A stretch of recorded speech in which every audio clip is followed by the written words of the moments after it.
Let's see. All right. Oh, Well, we have a small group right now, and I think we'll probably have a few folks who will be joining us late.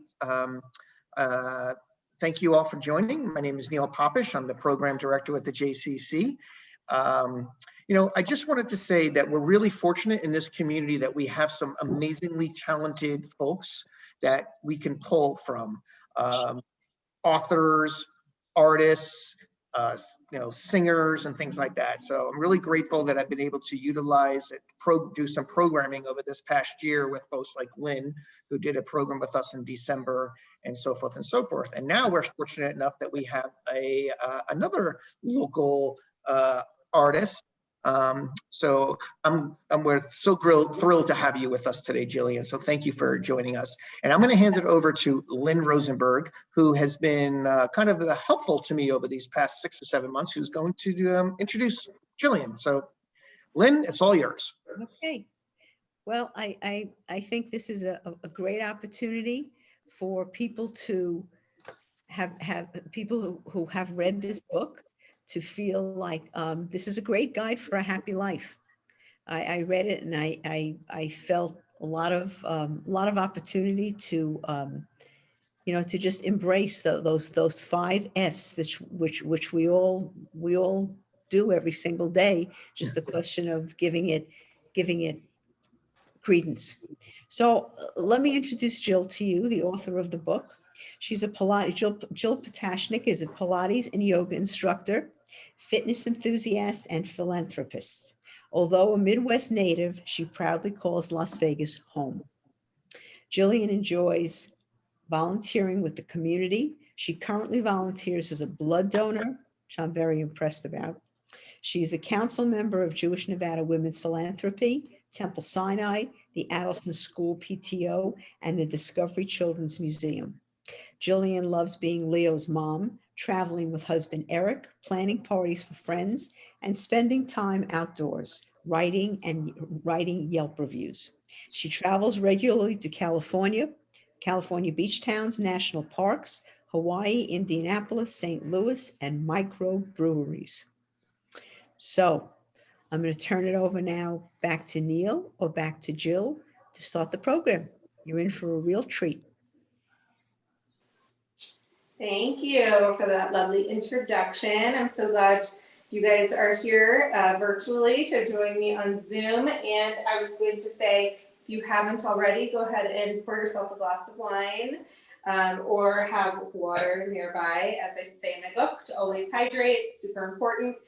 And I just thought we would start with food. So it's the first F-bomb. It's because it's our lifeline. Obviously, breathing is the most important, but we can't continue to breathe and live and have energy to do everything we need to do without food. And I personally am not a foodie. So it's always been a struggle for me, from grocery shopping to meal prep to cooking. It's always a stressor because I have no interest in it. And all the cookbooks and like diet books that are out there are written by people who love food. They have a passion for it. And I find myself reading them and I don't even know half the words they're using because there's these obscure ingredients and unrealistic recipes that require 500 things and 3 hours of prep work. And I'm like, I don't even like to grocery shop. How am I supposed to do these things? And I was like, wouldn't that be funny if I wrote about food because I have no interest in it? So that's kind of what I did. So that way it's like grocery shopping for dummies, like it's comical in the sense that I don't enjoy it, but also I realize that we all need it to live. So I just wanted to share how to kind of dumb it down and for lack of better words, and simplify the whole process. So what did you guys think of it? What's something you learned or a suggestion you have for me?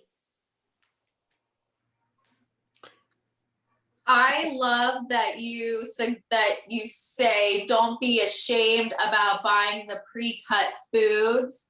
Like you talk about like how the, you know, like the pre-cut onions and like, Oh, we're like, no shame in that game.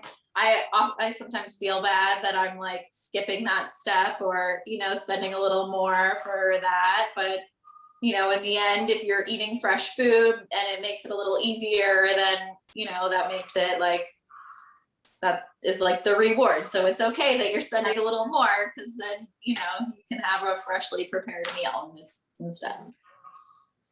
Well, I'm going to add, as a New Yorker, New Yorkers are never content with things. We always like things done a different way. And I am a great believer, rightly or wrongly, that when you go into a restaurant, you should be able to get things done the way that you like. I had an experience, a good friend of mine, she was in the supermarket and she texted me, do you need anything? And I said, yes, please get me a pound of turkey and have them slice it thin. And she came home, she said to me, I would never think to ask them about how to slice it. And it just made me laugh because there's nothing that I get that I don't give instructions for. And I just think it's important to get things the way that you like them, because then you're more likely to eat them and enjoy them and be able to prepare them in a way that's very acceptable to you. And I think that certainly when you go out, you're paying money for a meal, you should be able to get things the way that you want. that's true. That is true. I highlighted one little section. It's the bottom of page 18 that I thought could spark conversation. So think of all the fad diets and juice cleanses as your own weight management seesaw ride. But the person on the other end of the seesaw is you. Freshman 15, up, wedding dress goal, down, baby weight, up, beach vacation, down, Thanksgiving to New Year's, up, read a motivating book, down, suffered a loss, up, yes, it will happen. The seesaw. We've all been there, whether it's a 5 pounds up, down, or 50 pounds up and down. Life happens. And COVID up. Granted, when I wrote this, I had never heard of COVID, so that's not in there. But if I was, I would have added it. So, I mean, literally everybody can relate to that. And then I was gonna say, you can burn fat and you can build muscle, but they are two separate elements inside your body. You cannot turn fat into muscle. As a fitness instructor, this is something I was shocked to find out that people didn't know. They thought they could turn fat into muscle. You can be fat and be really strong because they're not one thing. And unfortunately, you can't out-exercise bad nutrition. I've tried. So was that relatable to anyone? And does anyone have any stories of how they may have overcome, you know, an up and then made it go down? I have a story. Can you hear me? Because I changed my earbuds. Okay, I didn't know if you could hear me. So when I was younger, my girlfriend did triathlons and she, like, you know, just mini triathlons. And so she took me to one time to encourage me to want to try to do it. And I will never forget, she said, do not ever look at somebody and judge them by their size or weight, because they're the ones that are going to beat you out of the water and finish the event before you. And I went on to have a horrible experience with my own half try, and I tried it and I didn't like it.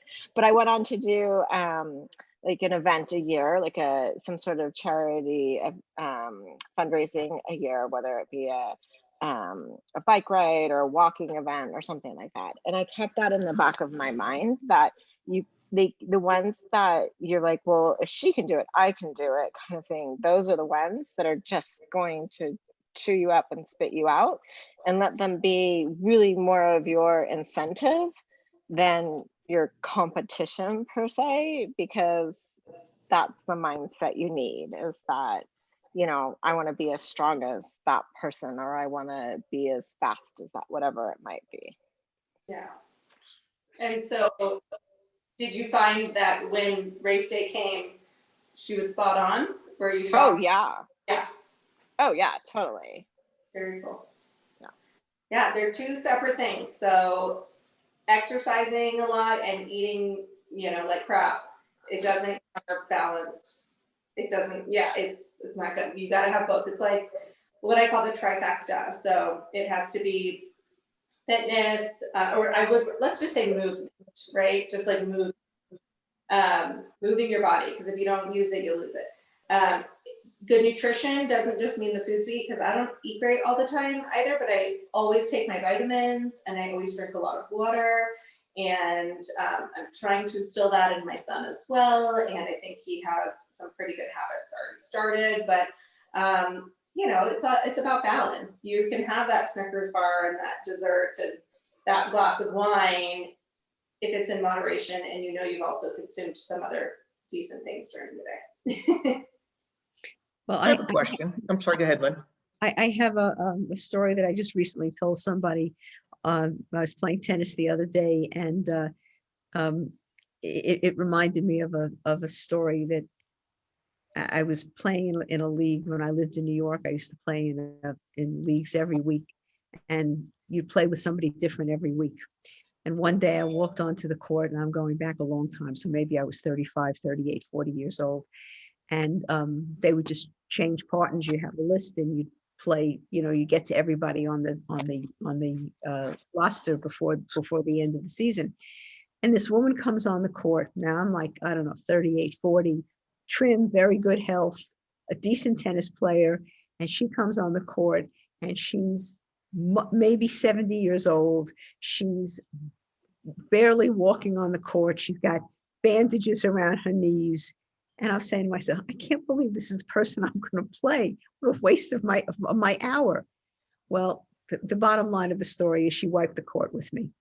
And from that time on, I learned never to judge a book by its cover. And you just can't look at somebody and, in keeping with what somebody just said before, I think Mara said it, you can't just know by looking at somebody really what's going on, why they look the way that they do, why they act the way that they do. And you just, there's a whole person and a whole component that you have to look at the totality. You have to be open-minded, which I obviously wasn't. Neil, what was the food question you wanted to ask at the end? I really just wanted to ask, and it may be kind of related to food and fitness, and I know the answer, I think, but like you see these ads, or you go to the store and they have these ridiculous like fat burning pills. Is that just, or like these fat burning machines? I mean, is it just it's not real, is it, right? I think it's probably really bad for your liver or your kidneys or both. I don't remember which. Like if you take it for a long time, because I think it's mostly caffeine, and then you get. Yeah, I mean, I've never taken one. I never would, but I just like how. I mean, the amount of like I think people that do competitions, like bodybuilding competitions, they'll take them like right before, but it's not something I think anyone should do long term, and I think it kind of makes you a little crazy. Okay, thank you. Oh, but the food question was, what did you decide? What is your favorite healthy recipe to make at home? Neil, is that what we were gonna? I believe so. Yeah. Okay. Go ahead. Any takers? So I try to make a meal plan every week, starting on, like I do it on Sunday, so I have it for Monday through Friday at the very least. And now I've tried to put the recipe behind the calendar on the refrigerator, so that if somebody is at home and I'm not, then hopefully they can start it. And we try to do Meatless Monday. So our favorite go-to is shakshuka. Yum. I made that once. It was delicious. It's so easy. Yeah, you forget how easy it is, and that you don't have to have a carb with it. You can, but you don't have to. Yeah, that's a good one. So shakshuka. What about you, Melanie? We do Taco Tuesdays, and it started off all the kids just like meat cheese and that's it. But I, with my husband and I, we end up putting like, we'll do like lettuce and tomatoes and all of that. And now my oldest is starting like, oh, maybe I'll put a little lettuce on, or maybe I'll do a little tomato. So it's like kind of evolving into like something a little more hearty that, yeah, it's like, and I don't like push anything. Like I'm just like, put it out there, and then like they see us eating it, so then they eat it too. So it's been a slow progression, but they're starting to add a few more veggies to their diets. It's tough. Yes. I follow Abigail Milan on her Facebook. Posts every day what she is making, and I think it's incredible. And I did ask her one time, you should write a book. Do the kids eat it? She's like, sometimes. That's like the running part that I'm like most interested in when she posts is like, did her daughter eat it? And she always will comment like she liked it or she didn't like it. And it's usually not. Yeah. I'm the same way. But I have a beautiful cookbook, like gorgeous pictures, and that's something I would open and be like, It's overwhelming. I agree with that. It's overwhelming, and she loves cooking, and that's amazing. But I do not. I think it's very important to introduce kids to all different kinds of food, and they're all of us, our palates change throughout the years, and I think when you set things a certain way and you make the food look attractive and colorful, and you're a good role model, I think that's something that's very important. I see it with I have 6 grandchildren, and I see it with the ones, specifically the ones that are little, and they're exposed to to healthy, colorful food, and that's what they eat. But you also have to know that they're going to go to parties, and they're going to have things at school, and they're going to be exposed to other things, and that's okay, as long as you make the distinction between what's something that's once in a while and what's something that's a habitual thing for them. And I think that that's an important thing. An example is when I was growing up, we never had soda in the house. We just didn't. And when I raised my children, and I'm not a soda drinker at all, and when I raised my children, I didn't have soda in the house, and my boys are married now with children of their own in their 40s, and they don't have soda in the house. And I think that that's a good thing. It's just something we never developed the taste for. I agree. We've never had soda in our house either. I don't think my son has ever drank a Coca-Cola in his life. He's now 16. Yeah. And I'm proud to say that he's never, ever eaten a McDonald's hamburger either. Yeah. Oh, wow. Good mom. Well, only because of time, we have to move on to fitness. We have 4 more bombs, and we're almost halfway through the hour. How did that happen?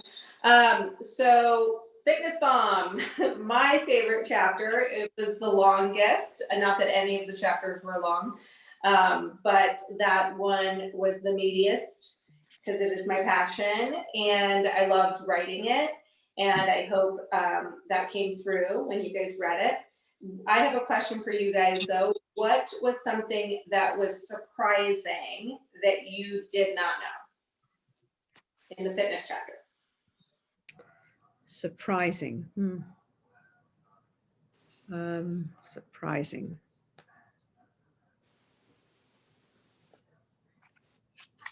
I think some of the exercises that you had that are just good for basic health, I thought that was really a good thing about firming up your abs and how to do that, and just something you can do all the time. That internal squeeze. You can be sitting in the car, you can be standing, you can be preparing dinner, and you also talked about, and I do this all the time, about balance. When you're waiting for the water to turn warm, just we do that leg balance thing for 30 seconds, and it's just it just becomes what you do. Just good habits, good awareness of your body and balance and just fitness and what you need to do, stretching and all the things that you mentioned. Yeah, stretching is probably the thing I get asked most about from my clients in Pilates or yoga, they're like, oh my God, I'm so tight. Will I ever be able to get more flexible? And I'm like, yes, but you have to really like be consistent. Like you have to drink half your body weight in ounces in water, and you have to stretch literally 7 days a week, every single day. And muscle memory. If you were flexible as a child, you're going to become more flexible more quickly than someone that has never been flexible in their life. They're going to struggle a little bit more, but it's possible. I always love the analogy of a sponge. When it's dry, it's stiff. You can't like wring it out. But then if it gets wet, it's pliable and you can wring it. So your muscles work in a very similar way, because we don't need muscle to live. When we do hydrate, it goes to the most important parts of the body first, right? So anything in the core of our body and our brain. And then if there's extra, they'll send it to the extremities and our muscles. So that's why you have to drink more than you think in order to get the extra benefits of water. And flexibility is definitely more attainable if you're super well hydrated, and it's definitely going to be a lot harder to get to your stretch goal if you're dehydrated. Bottom line. That's it. That's the only thing that you gotta do. Drink more water, stretch more often, and eat protein after you exercise. I was really proud of myself. I do play a lot of softball, and I do a lot of stretching. And about a year ago, a little over a year ago, obviously before the pandemic, I was at a softball tournament, and I had a teammate of mine who was about 25 years old. I'm 53. I was 51 or 2 at the time. And he was watching me stretch, and he was so impressed that I was able to stretch and reach as far as I was able to do it at my age. And I don't consider myself to be in great shape or anything like that by any means, but I was so impressed that I was able to stretch the way I stretch at my age, especially. Better than him. That you do better than I do. So, accolades to me. Woohoo! And as far as posture, did anybody change the way that they try and sleep on your back as opposed to curled up in fetal position, or to like adjust your mirrors in the car so you have to sit up taller instead of like we adjust our mirrors because we're slouching? Don't do that. Adjust your body to be up to the mirror, and then you'll have better posture when you're driving. It's funny, I was just looking at pictures from the Women's Philanthropy, Melanie, of all of us at The group picture. Honey Salt. Yes. And I'm like, why are my shoulders so far back? Like, I didn't feel like I was doing that at the time, but it's because like I had good posture, and I was like, it looks so funny because I'm in a whole group of people, but I was the only one that was like standing up. And I was like, oh gosh. But it's a habit. So it's just exactly right. Memory to be in good posture no matter where you are or what you're doing. And step one is just being aware of it and then fixing it in the moment.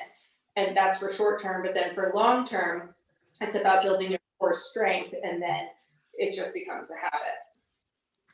So posture is important. And stretching and hydration. So no other questions on the fitness bomb? I was so excited for this one, and now I got nothing.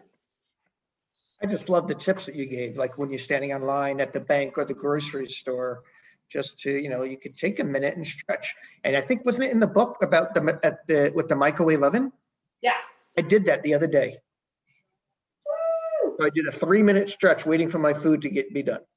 You guys, I forgot to mention at the beginning, take your little notebooks, those little notepads that were in the bags that Neil provided everyone, and write down, like you could write down shakshuka, since that was a suggestion for a Meatless Monday, and just different tips that we're getting from each other in the discussion that are not in the book. Write it down, because we will forget them.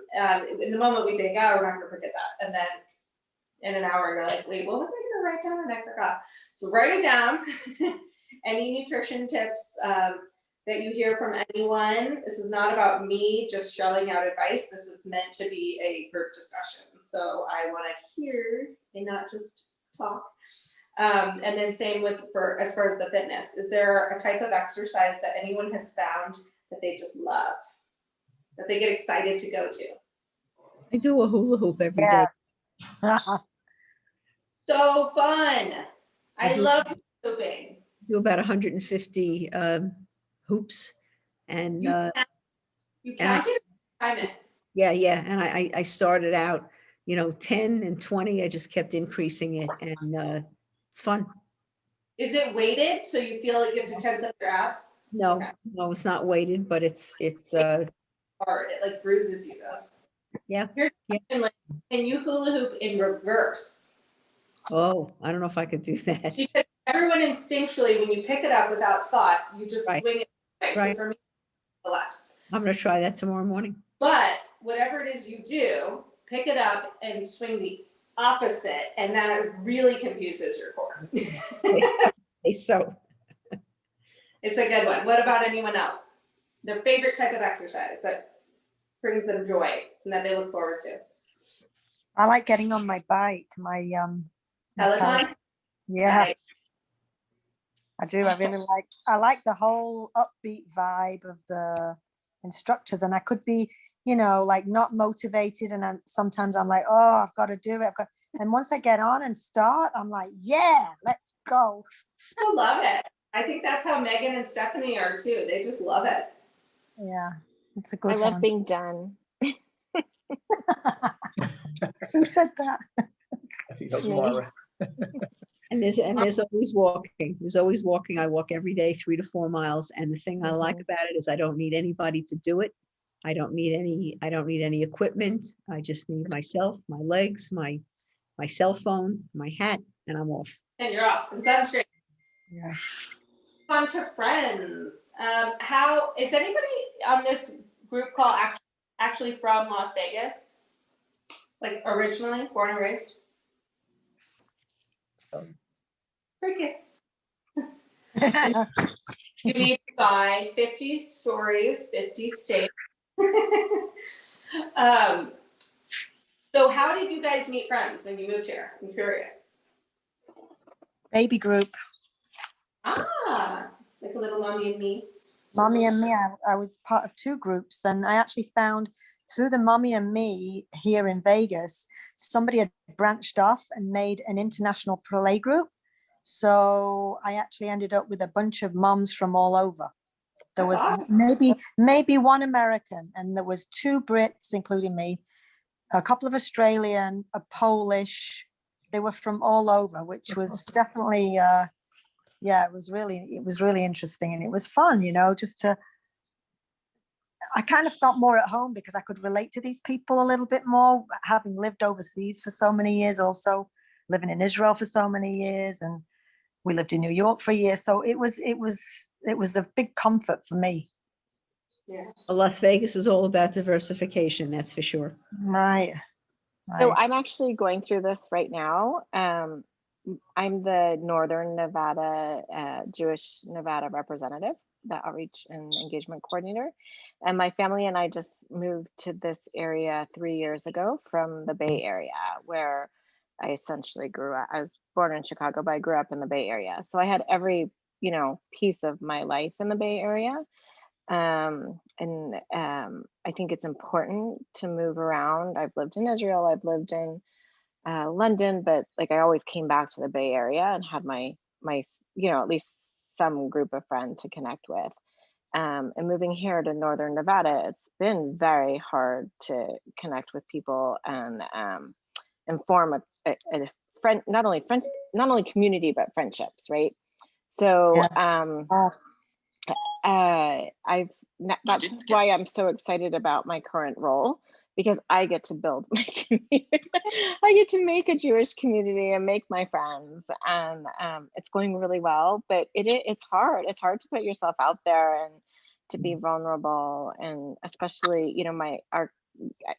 I have friends in the Bay Area that I started with a mommy group. I have friends from high school. I have friends from college, but when you come, and I don't know if anybody else experiences, but when you come to a location and your kids are a little bit older and you don't have that instant ability to connect with people for a common thread, like one common thread, then it's a lot more of a stretch. So that's absolutely right. One of the things in this book that I wrote, one of the things that I learned was that young people who have young children, and I certainly went through this myself with my two sons, you have an instant community of Hebrew school and the soccer field and school and carpools and all of that. And those people become your network of friends. Out of convenience and out of locality and so forth. And when you come and you're older, it has to be the activities that you have that really become the vehicle through which you meet people, whether it's fitness, whether it's temple, whether it's the arts, whether it's whether it's a particular interest that you have, photography, whatever it is. That's a way to meet people, as opposed to, because you're doing it on your own, you're not using your children as the conduit to meeting people. So absolutely a difference. Yeah, I'm kind of struggling with that right now, I think, because, once you're out of the school, my son left Addison a year ago and went to a new school in a pandemic. So suddenly, like, my world there had like gone just in a moment. And I was, I volunteered on the PTO and I knew the moms and I would see people go in there a lot. And now I don't have that. I mean, I know we've gone through a pandemic, but also, like, a lot of people you're in touch with there now, it's kind of disintegrated a little bit, I could say. And a lot of people have also moved away over the years as well. That strong bonds that you have with people. And I can count at least like 4 or 5 good friends that left. And it could, people don't stay here for long term. Some people do. Some people Some people do, and then some people do, but then some people don't. I'm just struggling with it right now, I think. Jill says in her book, I have it on an iPad, so for me it's page 65. She says, if you got yourself a keeper, it's often said that friends will come into your life for a reason, a season, or a lifetime. And I really love that phrase, because you think about the reasons that people come into your life. Sometimes it's just for a passing activity or a committee you were on, and sometimes it's for a longer period of time, and sometimes it's forever. And that's okay. I mean, different friends, different reasons, different purposes, and that's okay. I mean, a friend doesn't have to be forever. And I think that the day-to-day that you have with people, I've always felt the day-to-day you have with people is something that really bonds you. When you're with people every day, you learn about their lives, you learn about their kvetches, you learn about their family, and those are the things that that continue, as opposed to people who come in at a very tertiary level where you're just there for a period of time. And they're different friends for different reasons, and that's okay. And the other things I say in the book is that letting toxic people go is not an act of cruelty. It's an act of self-care. Motivation. I absolutely agree with that, Jillian. Of your time, you only have 24 hours in a day, and if they're bringing you down and you constantly bad about yourself after leaving, why are you doing that? Like, not necessary. It's okay to move on. It's Absolutely. It's not doing anyone any favors, because then you're snippy at your husband or your kids, but it's not because of anything they did. It's because you're still holding on to this energy that they left you with, and it's like, it's okay to end a friendship if it needs to be ended. It's okay. Right. I think that's more relevant to me and my family. That's probably why I live so many thousands of miles away. The next chapter is the next F-bomb. Moving right in, transition. Thank you for that, Francesca. So everybody has like that one family member. It could be a parent, a sibling, an aunt, an uncle, a cousin that really just like, and that family member may not even know that they were that person, but that they, you know, were a role model and or inspired by.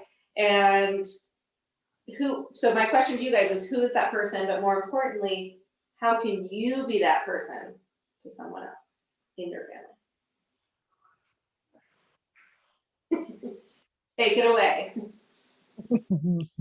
It's a two-parter. Who's your person and how can you be that person?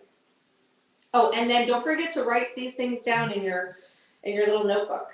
Like, it could be like, just call your cousin or your aunt or your uncle more often. Like, put it in your calendar, in your phone, or just shoot them a text for not their birthday or a holiday, but just a random thinking of you.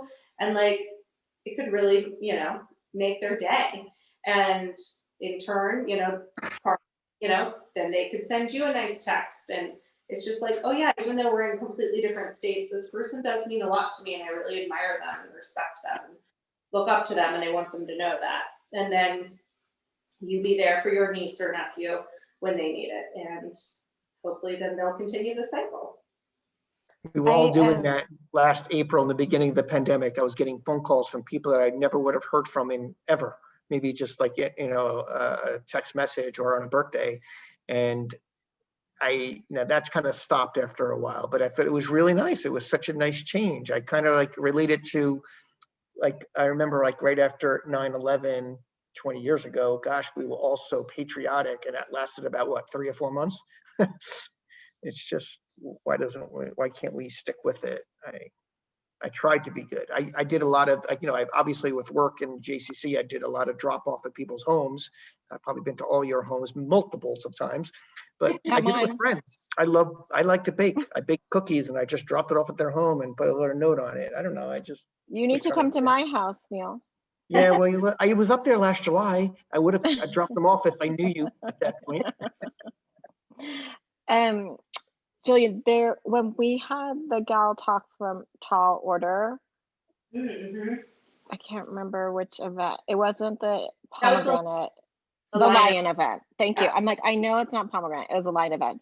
She made a comment. Was it her? No, maybe it wasn't. Oh, somebody that we've had. Who's her son? I know. No, somebody that we've recently had speak. You were on the call. She wrote a book also. Anyway, she made a point of saying to take, and not necessarily a family member. I like you reaching out to family members, but to take. Was the book called More? Yeah, I think it was. Okay. Yeah. I think she was, yeah. But like that you should just take, you know, you can even take a GIF or like a little meme or something, like just like say thinking of you. Like it's not a lot, like just to send it to somebody, like every day, send it to 2 or 3 people so that they know that you're thinking of them. And then what you put out to the universe comes back to you. Exactly. What you're saying that about family, but I think it pertains to our extended family as well. And like we're talking about with the pandemic and our communities being so different, like what a community looks like being so different right now. Mm-hmm. That, you know, I did that. I actually took her advice and I did it for maybe a week. And then, you know, obviously things always get in the way. But like, I just think it's so nice because I sent it to people and they're like, well, how did you know to send that to me right now? Like, how did you know I needed that? And I'm like, I don't know, I just did it. And then because I love you and I wanted to say hi, or then they'll send me something and it will make me laugh, right? Like it's just a piece of connection that allows you to communicate in this crazy time. And it's not like a whole, like, what's up with you? How's it going? You know, It's just like one, and it's a meaningful, right? Like when someone sends me something that like literally makes me laugh because they know me so well, it's almost better than a catch-up call or something like that. Melanie knows I love a good Bitmoji. So it's like okay, you're doing something dramatic. It sums up what I want to say without having to type any words. Right? That's Right, Mel? She's taking care of something. She's making dinner. Ah, okay. I don't know, I'm making that up. Does anybody else have a story of just something unexpected or loving that a family member did for them that helped or allowed them, I don't know, like for instance, my great uncle Leon, when I got certified as a Pilates instructor in 2008, he was like, you know, I'm so proud of you. He's like, is there anything I can do to help you? I mean, he lived in Indiana. And I was like, well, I'm saving to buy a reformer, so I can eventually teach out of my house. And he's like, done. And I'm like, what? And he's like, I'll get you a reformer. And I was like, what? I wasn't asking, hinting for that. And he's like, no, I'm proud of you. You did a career change. You worked really hard. And I was like, oh my God. And I used that reformer to make money for years by teaching on it. So it was like so much more rewarding than if he just like sent me a check. Because then you spend that money on whatever. You put it in the bank and you pay bills. But it was like, you know, that old saying of give a man a fish, feed him for a day, teach a man to fish, feed him for a life. So it was like I had learned how to teach Pilates, and then he gave me a tool to continue to use it. And that was just a drop in the bucket of his generosity towards everyone, towards the Jewish community in Indianapolis and towards anybody that came into his life. Servers, he would leave $100 tip if, you know, they were having a bad day. Like he was just that. Yeah, he also never had kids. Well, it was also a validating thing that when you did this and he was proud of you, it was validating what you did in order to go to the next step and do what you needed. So that was also like a pat on the back. Yeah.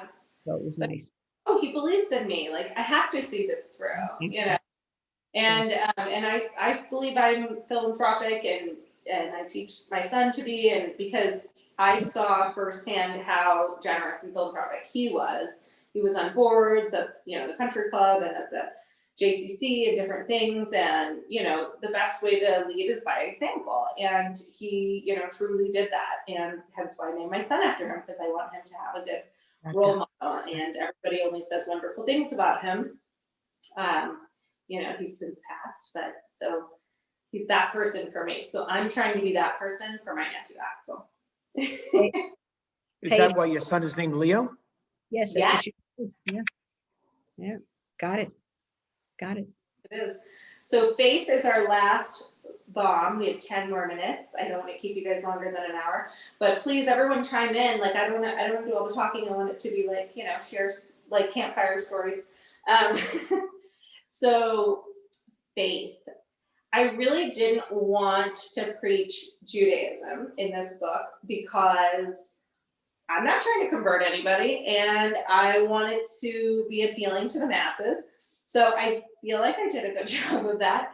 And I really do feel like most of my Jewish friends growing up married someone that's not Jewish. I did, but that's like the minority.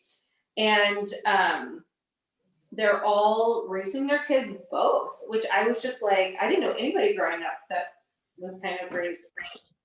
And I feel like that's more the trend now that people are doing. And I'm excited to see how it turns out because they all say they're going to let their kids decide. And I'm like, okay, but hey, as long as they, you know, are a good person with good morals and values, like, isn't that really all that matters? But yeah, ultimately, I felt like faith was just, as I said in the book, the opposite of doubt. So you have faith that the universe has a bigger plan. That's how I could sum it up. I don't know. I didn't know any other way. But what about you guys? What is if you had a 6-year-old ask you about faith, how would you answer it? I think what you said, the fact that there's the promise that tomorrow is going to be better, and you're planting seeds today for the next day, and you know that expression that people plant people plant seeds for trees for their, I'm not saying it right, but they plant seeds for their grandchildren, knowing that they're not going to be able to see Right. I'm not saying it right. It's really a beautiful thing, but I'm not saying it right. But just the idea that you do something for the future, and you just hope that the future is going in a better direction than where we are now. Certainly, Yeah. certainly it's a tough time to be bringing up children. I mean, I think about my childhood and how different it was, and how my grandchildren are being raised, and the things that they expect, and the daily shootings and the terrorism, and it's just it's a tough time. It's hard to be optimistic. It really is, but it's something that we need to do. Yeah. I want to ask you, can you explain more about Namaste? Can you explain that? Okay. Yeah, can you give us a capsule of that? Sure. So namaste is a Sanskrit word. So it's used frequently at the end of a yoga class. When the instructors finish, they put their wine glass down. They just bring their hands to heart center and just say namaste with this like that.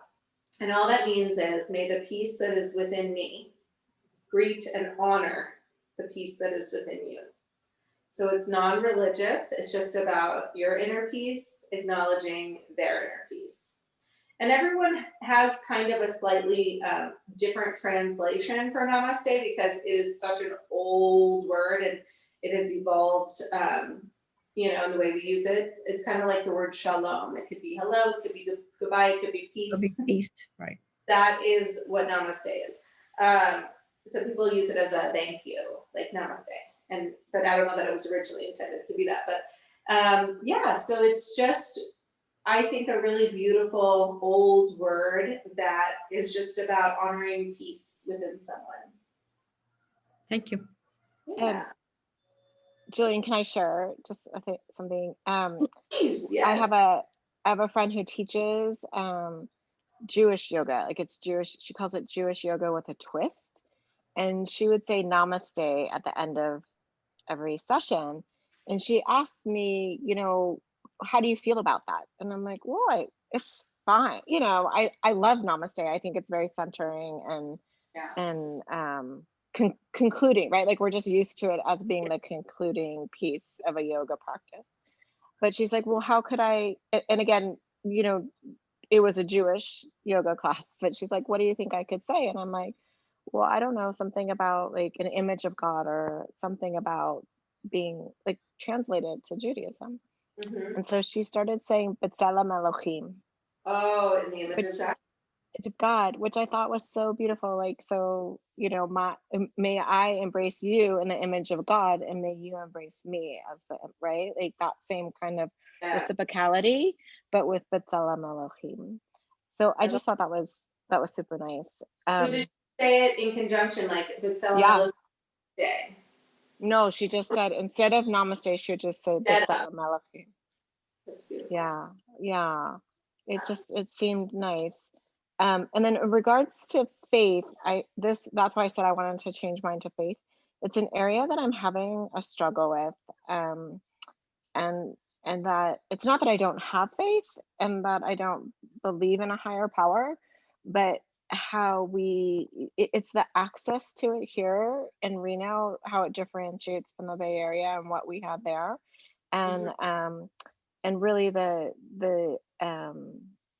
religious leaders that are accessible, and the practices and all that, right? Because when you go to a new community, it's a different thing. Yeah, you find a rabbi, right? It comes back to that friend, right? Like, who's that new friend, right? Who do you feel comfortable with? But one thing that my husband and I always, like, before we got married, and as we're talking about building a home, is that we would always have Friday night dinners with our children. Like, that our children were required to be at Friday night dinner. We would have Shabbat dinner. Obviously there's things that get in the way sometimes, but that was our practice, and that they were allowed to bring people. We would have guests. We would open our home, and that they could go to whatever they wanted to do afterwards. I think, I can't remember was it Francesca who said you're dealing with that, like that transition right now of trying to find those new people. I think that's been a real helpful way of bringing back that faith, or bringing back that grounding of what our faith, and it doesn't have to be denominational, right? It can be just a meal. We happen to do Shabbat prayers, but yeah, just inviting people into your home and allowing your kids to see how you plant those seeds and try to grow those roots to create the branches. So those family dinners are so unbelievably important. And in a day and age when, now that we're getting back to some kind of normalcy, running around and carpools and soccer games and Hebrew school and picking up something quickly and throwing it on the table, that's become the norm. So I'm going to tell you about I spent my whole life in education, and I was always interested in cause and effect. So one day I pick up the New York Times and I see an article on the right column of the paper, which is the most important placement. And it says, studies show what the reason is that students do well on SATs. So as a cynical person, I'm saying to myself, how many millions of dollars did they spend on a study like this, which is going to say if they read, they have books at home. I mean, I had every educational thought. I read the article, and I found out that the one characteristic that all these kids had who did well on the SATs was that they ate dinner together. And I was so surprised by that, and so happy about it, because in my children's growing up, always did. Even if we ate dinner at 9 o'clock after a baseball game, we always ate together, and they knew that that's what they had to do. They went out afterwards, and they got older, that was fine. But dinner was something that we always did together. It wasn't always at the same time. And I just instinctively felt it was the right thing to do. In reading this article, I was like, I was reinforced. It's all validated. Validated, right? I was So, validated. and that's family bomb. Yeah. Big Right. bomb. If you, who was it who said they lived in Israel? Was it you, Mara? I did live, Yeah, because I think when you see how the families get together, they're very inspiring. I mean, I lived there not having family, but kind of being adopted per se by my friends' families. And I always had somewhere to go for Shabbat, pretty much until I met my husband. And then when we moved to America, because he's American, he was there just temporary for a few years. I had my child, and he started to go to Adelson. I said, this is what I want us to do. There's only 3 of us, but it doesn't matter. We have to have some kind of tradition. And my son is now 16, and I'm sure he doesn't really love sitting at the table with us at all. But I have to say, every night we more or less sit together at the table, whether he likes it or not. And it's a tradition that on Friday we have Shabbat dinner. Yeah. And we're not religious, so we don't really say prayers other than doing the blessing over the challah, lighting the candles, blessing over the wine, which is still grape juice.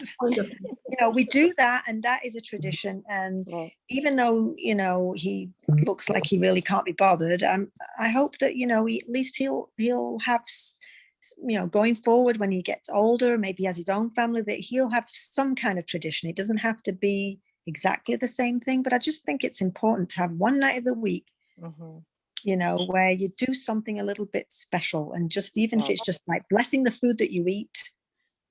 And I've enjoyed doing that all these years, and I can say that, and we're not religious, we don't even go to temple, but for me, even though I'm not religious and we don't keep Shabbat per se, I try to avoid making any plans on a Friday night to go anywhere, to do anything.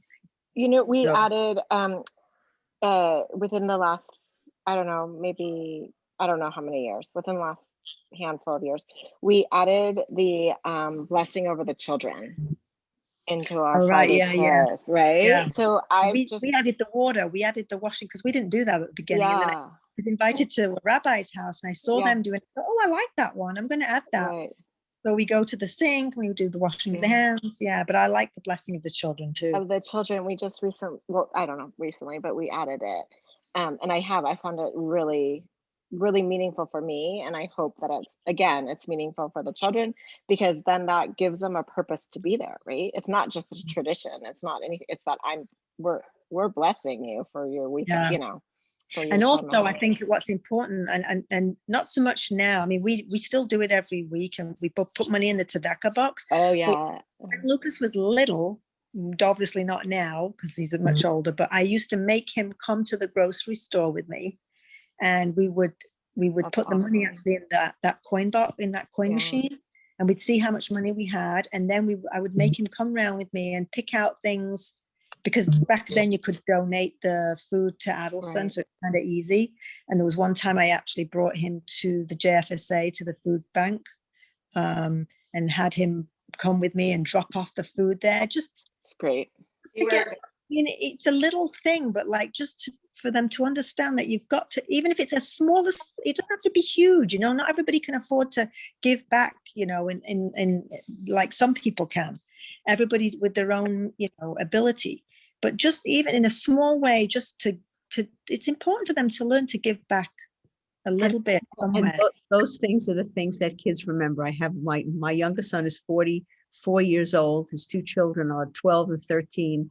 And whenever I visit, I hear him say things to his kids that I said to him. And I laughed because I say, David, I never thought you were listening. He said, I didn't listen, but I always heard what you said.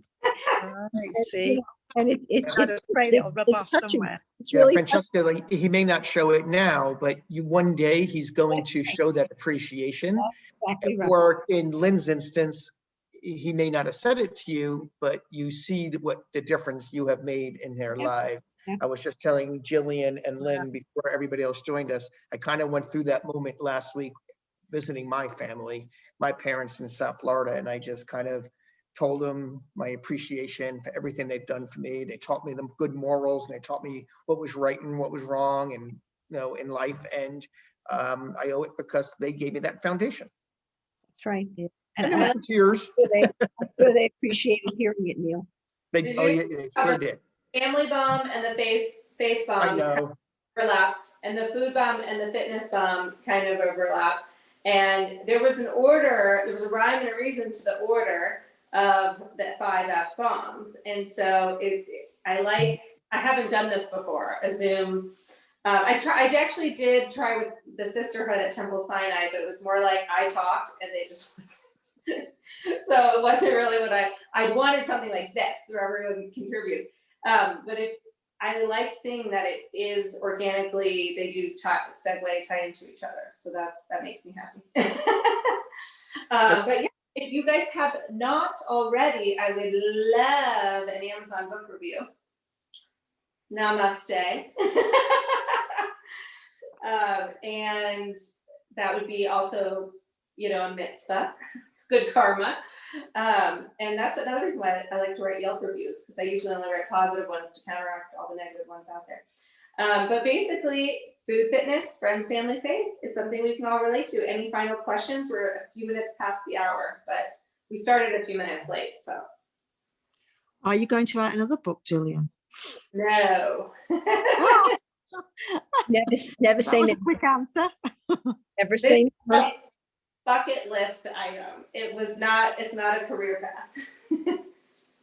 But yeah. Well, Question, though. I think you did great in this presentation. I really think we all got something out of it, and I think that the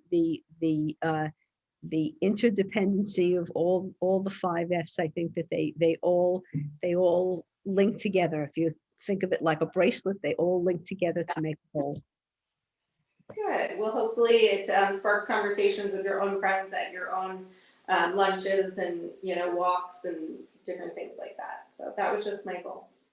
Thank you so much. But thank you so much, Jillian. Neil, for Very, putting very together much. another presentation.